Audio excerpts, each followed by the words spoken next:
बिस्मिल्लाहिर्रहमानिर्रहीम। अस्सलामु अलैकुम। आज मैं बयान करूँगा यौम आशुरा के हवाले से एक मुख्तसर सा बयान। इस्लामी साल की इब्तदा मुहर्रम से होती है। इस महीने की 10वीं तारीख को आशुरा कहते हैं। रसूल अल्लाह सल्लल्लाहु अलैहि वसल्लम इस दिन रोज़ा रखा करते थे और आम मुसलमानों को भी रोज़े रखने की तरगीब देते थे। सही बुखारी की हदीस है। हज़रत इब्ने अब्बास रज़ी अल्लाह ताला अन्हो बयान करते हैं कि नबी करीम सल्लल्लाहु अलैहि वसल्लम हिजरत करके मदीना पहुँचे तो आपको पता चला कि यहूदी आशुरा का रोज़ा रखते हैं। आप सल्लल्लाहु अलैहि वसल्लम ने उनसे उसका सबब पूछा तो उन्होंने जवाब दिया, ये एक अच्छा दिन है। इस दिन अल्लाह ताला ने बनी इसराइल को उनके दुश्मन फ़िरौन से निजात दी थी, इसलिए हज़रत मूसा अलैहिस्सलाम ने उस दिन का रोज़ा रखा था। नबी करीम सल्लल्लाहु अलैहि वसल्लम ने फरमाया, मैं मूसा अलैहिस्सलाम का शरीक मुसर्रत व शकर होने में तुमसे ज़्यादा हक रखता हूँ। चुनाचा आपने उस दिन रोज़ा रखा और सहाबा को भी उसका हुक्म दिया। एक और हदीस है सही बुखारी की। हज़रत आयशा रज़ी अल्लाह ताला अन्हा बयान करती हैं कि जाहिलियत में कुरैश भी आशुरा का रोज़ा रखते थे। रसूल अल्लाह सल्लल्लाहु अलैहि वसल्लम भी ये नेक अमल करते थे। आपके मदीना आने के बाद भी ये अमल जारी रहा।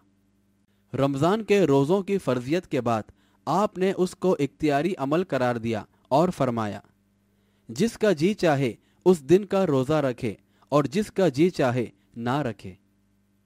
और सही मुस्लिम की हदीस है।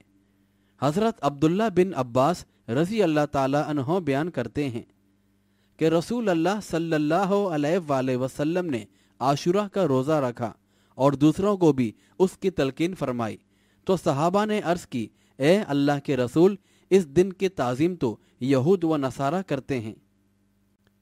रसूल अल्लाह सल्लल्लाहु अलैहि वसल्लम ने फरमाया, जब आइंदा साल आएगा तो हम 9 तारीख का भी रोज़ा रखेंगे। हदीस बयान करने वाले ने कहा, अभी आइंदा साल नहीं आया था कि रसूल अल्लाह सल्लल्लाहु अलैहि वसल्लम वफ़ात पा गए। बहरहाल इस हदीस से वाज़े हुआ कि अब आशुरा के साथ 9 मुहर्रम का भी रोज़ा रखना चाहिए। अकेला 10 मुहर्रम का रोज़ा रखना मुनासिब नहीं है। आशुरा के रोज़े की फजीलत बयान करते हुए रसूल अल्लाह सल्लल्लाहु अलैहि वसल्लम ने फरमाया, और आशुरा के रोज़े के बारे में मुझे अल्लाह ताला से उम्मीद है कि ये रोज़ा उस शख्स को 1 साल पहले के सगीरा गुनाहों का कुफ़ारा बन जाएगा जो इसे रखता है। लेकिन सगीरा गुनाहों की माफ़ी भी सिर्फ इस सूरत में मिलती है जब कबीरा गुनाहों का इर्तिकाब ना किया जाए। जैसा कि सही मुस्लिम की हदीस है, रसूल अल्लाह सल्लल्लाहु अलैहि वसल्लम ने फरमाया, 5 नमाजें, एक जुम्मा दूसरे जुम्मे तक, एक रमज़ान दूसरे रमज़ान तक अपनी दरमियानी मुद्दत के गुनाहों के लिए कुफ़ारा बन जाते हैं जब तक कबीरा गुनाहों का इर्तिकाब ना किया जाए।